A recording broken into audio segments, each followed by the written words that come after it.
नमस्कार। फिर से हम एक बार आपका स्वागत करते हैं और शीत युद्ध के घटनाक्रम के इस लेक्चर को आगे बढ़ाते हैं। पिछले लेक्चर में हमने देखा था किस प्रकार अमेरिकी जो ट्रूमैन नीति है वो यूरोप के ग्रीस और तुर्की के लिए पुनर्निर्माण के लिए किस प्रकार से अमेरिका अपनी एक नीति लेके आता है। हम आज के इस लेक्चर में उससे आगे बढ़ते हैं। ट्रूमैन नीति के बाद एक और जो महत्वपूर्ण नीति अमेरिका ने प्रस्तुत की वो थी मार्शल योजना। इस मार्शल योजना इस संदर्भ में महत्वपूर्ण है कि जहां जो ट्रूमैन की नीति थी वो सिर्फ दो देशों के लिए थी,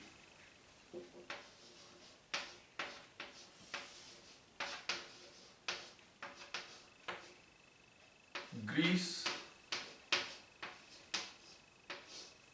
और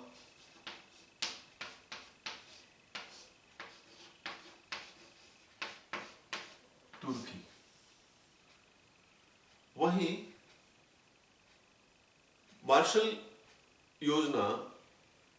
किसी देश विशेष से संबंधित नहीं थी बल्कि वो पूरे यूरोप के लिए थी। एक बड़ा अंतर ये इन दोनों के बीच में देखने को मिलता है। इसकी शुरुआत की जब हम बात करते हैं तो अमेरिकी विदेश मंत्री जॉर्ज मार्शल, इनके नाम से हम इस नीति को जानते हैं, इन्होंने हार्वर्ड विश्वविद्यालय में 5 जून 1947 को एक नीति की घोषणा की जिसको कि हम सामान्य तौर पे हम मार्शल नीति के नाम से जानते हैं। और वास्तव में इस नीति की घोषणा के साथ ही एक तरह से संयुक्त राज्य अमेरिका जो यूरोप का एक परंपरागत जो प्रतिनिधित्व ब्रिटेन के द्वारा होता था और ब्रिटेन के विदेश मंत्री बेविन ने इस संदर्भ में अमेरिका को सहमत कर लिया था कि जो परंपरागत रूप में जो ब्रिटिश अपनी भूमिका निभाया करते थे या ब्रिटिश जो भूमिका हुआ करती थी वो अब संयुक्त राज्य अमेरिका के द्वारा निभाया जाए। हमने देखा पिछले लेक्चर्स में किस प्रकार से ब्रिटेन के ग्रीस से अपने आप को अचानक बाहर कर लेने के बाद और पूरे पाश्चात्य देशों की चिंता का निराकरण करते हुए साम्यवाद की उस नीति को रोकने के या साम्यवाद के प्रसार को रोकने के लिए ग्रीस और तुर्की को उन दबावों से बचाने के लिए ट्रूमैन अमेरिका में अमेरिकी कांग्रेस के समक्ष अपनी एक नीति लेके आते हैं जिसको हम ट्रूमैन नीति के रूप में जानते हैं। और उन दोनों देशों के प्रति वो अपना एक तरह से आर्थिक सहयोग के द्वारा उनको उस साम्यवाद के प्रभाव से बचाने की चेष्टा करते हैं, कोशिश करते हैं। और इस योजना में, मार्शल योजना में इस तरह का विभेद नहीं किया जाता है। ये मार्शल योजना पूरे यूरोप के देशों के लिए लाई जाती है या पूरे यूरोप के देशों के लिए इसकी घोषणा होती है। और इसकी घोषणा करते हुए अमेरिकी विदेश मंत्री जॉर्ज मार्शल ये कहते हैं कि यूरोप को वो उसकी जो विपन्न आर्थिक स्थिति की चर्चा वो कहते हैं कि यूरोप को भुखमरी और उसकी आर्थिक विपन्नता से बचाने के लिए इस प्रकार की नीति की आवश्यकता है। और ये कहा जाता है कि मार्शल योजना, जॉर्ज मार्शल कहते हैं कि यूरोप की गंभीर आर्थिक, सामाजिक और राजनीतिक संकट से इसको बचाने के लिए आर्थिक,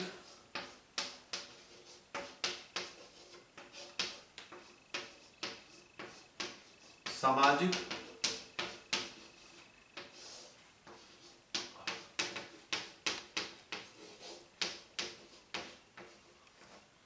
और राजनीतिक संकट से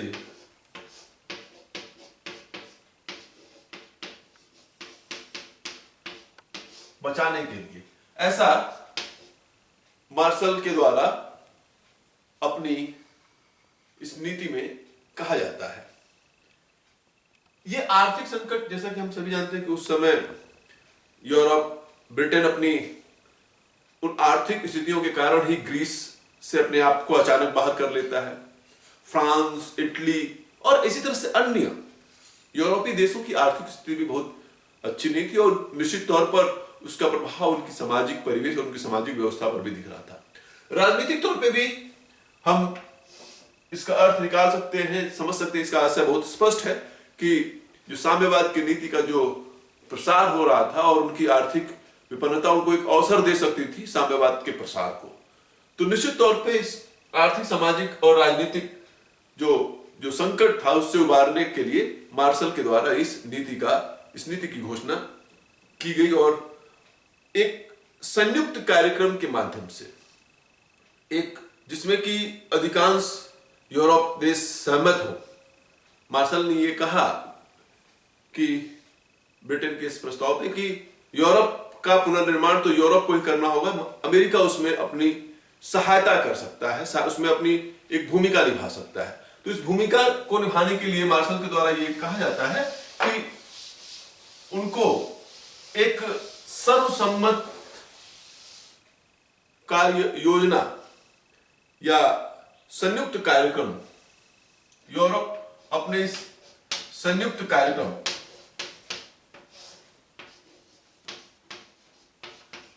जिसमें कि इस संयुक्त कार्यक्रम में जिसमें कि अधिकांश यूरोपीय देशों की सहमति हो, ऐसे कार्यक्रम को अमेरिका अपनी सहायता प्रदान कर सकता है। इस तरह का प्रस्ताव उन्होंने रखा और मार्शल ने यहां स्पष्ट किया कि यह नीति किसी देश विशेष के प्रति नहीं है, जैसे कि मैंने पहले भी कहा। यह किसी विशेष विचारधारा के प्रति भी नहीं है, जैसा कि हम साम्यवाद के संदर्भ में इसके पहले ट्रूमैन की नीति के संदर्भ में देखते हैं। यह थोड़ा इसमें एक बड़ा महत्वपूर्ण पक्ष है इस मार्शल योजना का कि सार्वजनिक तौर पर, घोषित तौर पर यह बात उसमें कही गई कि यह नीति जो है यह किसी देश विशेष के प्रति नहीं है, यह किसी विशेष विचारधारा के प्रति नहीं है और पूरे यूरोपीय देशों के आर्थिक पुनर्निर्माण और विकास के लिए यह नीति है और यह योजना है। शुरुआती दौर में जो पूर्वी यूरोप के कुछ देश थे जैसे चेकोस्लोवाकिया, पोलैंड, उन्होंने अपने इसमें सहमति दी और ऐसा लगा कि पूर्वी और पश्चिमी यूरोप का एक एकीकृत जो व्यवस्था है उसके बीच की जो खाई है वो दूर हो जाएगी, उसमें का जो अंतर है वो पट जाएगा और कहीं ना कहीं एक बेहतर विश्व की तरफ हम आगे बढ़ेंगे। लेकिन इस मार्शल योजना में एक और शर्त थी कि उस आर्थिक सहायता के लिए उन राज्यों को जिनको को आर्थिक सहायता चाहिए उसके लिए वो उन्हें अपनी आर्थिक स्थिति जो है वो अमेरिका के समक्ष प्रस्तुत करनी थी और शुरुआत में सोवियत संघ भी इसके विरोध में नहीं था, किंतु बाद में वो इस आधार पर कि आर्थिक स्थिति का विवरण वो गोपनीय होता है, जो राष्ट्रीय आर्थिक विवरण है वो गोपनीय दस्तावेज या गोपनीय स्थिति होती है। इस आधार पर उसने मांग की कि ये सहायता जो जैसे है उसको उस रूप में दी जाए, किंतु उसमें इस शर्त को नहीं हटाया गया और सोवियत संघ इसका विरोध करता है। और शुरुआत में जिस पोलैंड और चेकोस्लोवाकिया ने इसमें अपनी सहमति दी थी और अन्य यूरोपीय जो पूर्वी यूरोप के जो देश थे जो ऐसा लग रहा था कि उसमें सम्मिलित हो पाएंगे, इस सोवियत विरोध के कारण अपने आप को पीछे कर लेते हैं और जो पेरिस सम्मेलन जो ब्रिटेन और फ्रांस के द्वारा इस प्रस्ताव पर चर्चा के लिए बुलाया जाता है उसमें वो अपनी प्रतिभागिता नहीं करते हैं और एक तरह से सोवियत दबाव और प्रभाव स्पष्ट तौर पे दिखाई दे जाता है। ब्रिटिश प्रधानमंत्री एटली यहां तक कहते हैं कि वास्तव में मास्को की यह विचारधारा, रूस की, सोवियत संघ की यह विचारधारा ही शीत युद्ध की वास्तविक तौर पर शुरुआत है। क्योंकि इस मार्शल योजना में कहीं इस तरह का कोई विभाजन या विभेद नहीं किया गया था, लेकिन उसकी उस दृष्टिकोण के कारण शायद यदि हम इसको दूसरे नजरिए से देखें, यदि उसमें यूरोप के अन्य देश सम्मिलित हो गए होते तो यूरोप का एक सामूहिक, एक एकीकृत आर्थिक व्यवस्था का विकास होता। लेकिन सोवियत संघ के उस प्रभाव के कारण कोई भी यूरोप के देश उसमें सम्मिलित नहीं हुए, और एक तरह से सोवियत संघ के द्वारा उनको उसमें सम्मिलित न होने की चेतावनी भी दी गई थी। और इसी को लेकर के इटली कहते हैं कि ये जो मास्को का दृष्टिकोण है, इस मास्को के दृष्टिकोण ने ही शीत युद्ध की वास्तविक शुरुआत कर दी।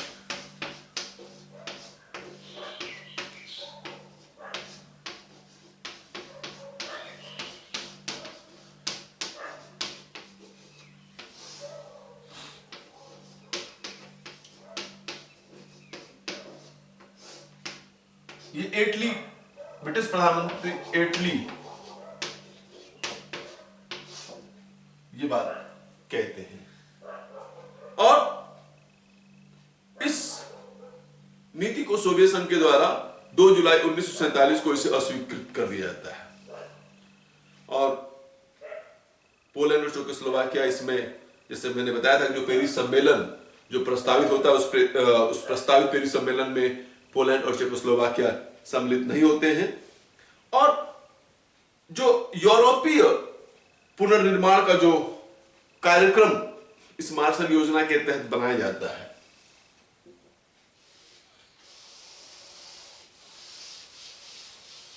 इस मार्शल योजना के तहत जो एक संयुक्त कार्यक्रम, जैसे मैंने पहले बताया कि आपस में परस्पर सहमति के आधार पर जो संयुक्त कार्यक्रम तय हुआ था, उसके आधार पर एक यूरोपीय पुनर्निर्माण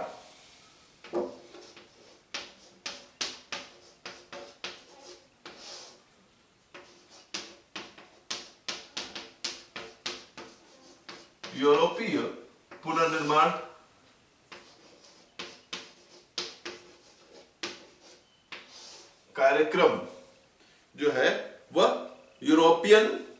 रिकवरी प्रोग्राम, जिसको कि हम कह सकते हैं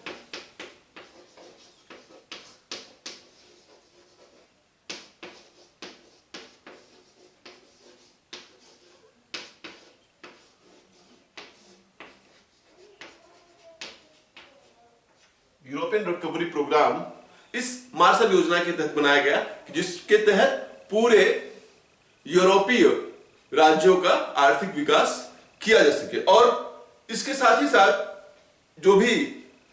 इसके सदस्य देश थे जो इस मार्शल योजना का लाभ लेना चाहते थे, उन देशों के साथ इसकी एक, अमेरिका के साथ एक संधि हुई, एक समझौता हुआ कि यूरोपीय पुनर्निर्माण कार्यक्रम किया जाएगा। और अप्रैल 1948 में अमेरिकी कांग्रेस में इसको एक आर्थिक सहयोग अधिनियम के माध्यम से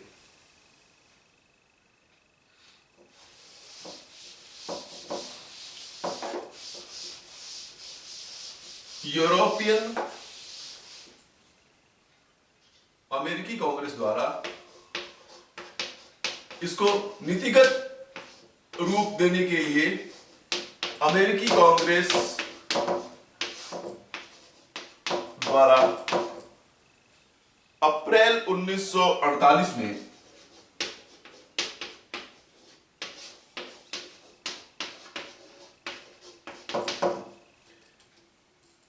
European cooperation act,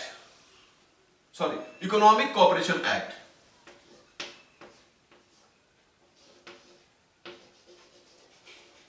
economic cooperation act, आर्थिक सहयोग अधिनियम,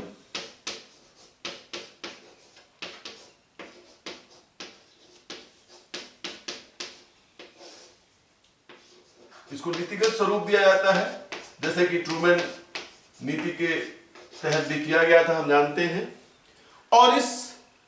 आर्थिक सहयोग अधिनियम के तहत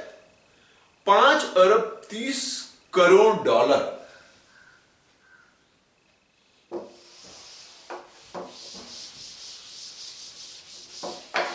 $5 अरब 30 करोड़ की सहायता राशि, 5 अरब 30 करोड़, 5.3 बिलियन डॉलर्स की राशि का प्रावधान किया गया, जिससे कि यूरोप के आर्थिक पुनर्निर्माण और आर्थिक विकास का खाका खींचा जा सके, उसमें उनका सहयोग किया जा सके। और इसके लिए इस अधिनियम के तहत एक आर्थिक सहकारी प्रशासन, इकोनॉमिक कोऑपरेटिव एडमिनिस्ट्रेशन की भी स्थापना की गई। इकोनॉमिक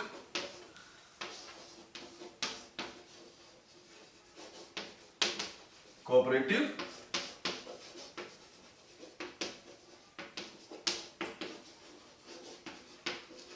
एडमिनिस्ट्रेशन, आर्थिक सहकारी प्रशासन, आर्थिक सहकारी प्रशासन की स्थापना भी की गई। और इस आर्थिक सहकारी प्रशासन के माध्यम से ही इस यूरोपीय पुनर्निर्माण की जो संयुक्त कार्यक्रम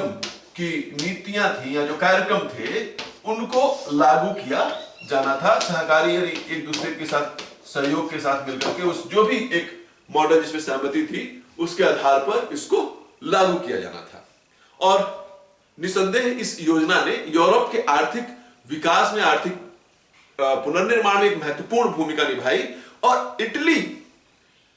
तथा फ्रांस जैसे देशों की आर्थिक व्यवस्था को एक संजीवनी प्रदान की। जैसा कि हम आगे उसमें देखेंगे कि कैसे वहां पे साम्यवादी दलों का प्रभाव और वर्चस्व क्रमशः बढ़ता जा रहा था, और उनकी आर्थिक स्थिति इसमें, जो बिगड़ती हुई आर्थिक स्थिति, उसमें अपना योगदान दे रही थी। लेकिन इस मार्शल योजना ने कहीं ना कहीं उनको उस साम्यवाद के प्रभाव से बचने में सहायता की, साम्यवाद के प्रभाव को रोकने में सहायता की। और सिर्फ इटली और फ्रांस नहीं, बल्कि पूरे यूरोप के संदर्भ में ये एक आर्थिक पुनर्निर्माण के लिए उनको एक संजीवनी लेकर आया, और उनकी आर्थिक स्थिति में काफी हद तक इसमें परिवर्तन किया गया। यद्यपि कि ये पूरे यूरोप के देशों ने या पूरे यूरोप के लिए नीति बनी थी, लेकिन फिर भी जो पाश्चात्य प्रभाव के देश थे, सिर्फ उन्हीं देशों ने इसका लाभ उठाया। शायद यदि इसका लाभ पूरे यूरोप के देश या इसमें बिना किसी आशंका की इस नीति का शायद लाभ लेते, तो यूरोप का आर्थिक पुनर्निर्माण एक नए स्वरूप में हमें दिखाई दे सकता था, और शीत युद्ध का वो हो सकती है कि वो कड़वाहट भी शायद समाप्त हो जाती, लेकिन शायद ऐसा ना हो सका। और शीत युद्ध, इस विभाजन के बाद हम देखते हैं कि सोवियत संघ की इस चेतावनी के बाद कि इस मार्शल योजना का लाभ जो है सोवियत या समाजवादी प्रभाव के देश इसका लाभ नहीं लेंगे या उसमें सम्मिलित नहीं होंगे, कहीं ना कहीं पूर्वी यूरोप और पश्चिमी यूरोप के देशों की खाई न सिर्फ राजनीतिक तौर पर बढ़ी, बल्कि आर्थिक विषमता की खाई भी जो है वो काफी गहरी हो गई। और शीत युद्ध जो है और भी अपने उग्र स्वरूप में यह यहां पर दिखाई देता है इस मार्शल योजना के लागू होने के बाद। इस मार्शल योजना के प्रत्युत्तर में, जैसा कि हम सभी जानते हैं कि सोवियत संघ ने इसमें जो समाजवादी या साम्यवादी देशों को, जो सोवियत प्रभाव के थे, उनको इसमें सम्मिलित होने से मना किया या चेतावनी भी दी उनको कि इसमें सम्मिलित नहीं होना है। इसके प्रत्युत्तर में 25 अक्टूबर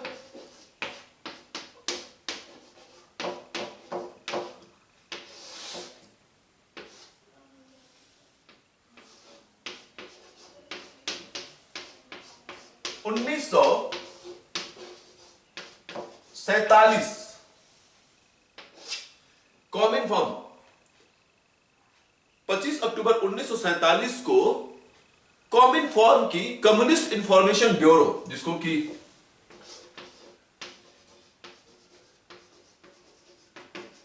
कम्युनिस्ट इंफॉर्मेशन ब्यूरो, इसकी स्थापना करता है और इसका जो मुख्यालय है वह यूगोस्लाविया के बेलग्रेड, उसकी राजधानी जो यूगोस्लाविया की राजधानी है उस बेलग्रेड में इसका मुख्यालय स्थापित किया जाता है।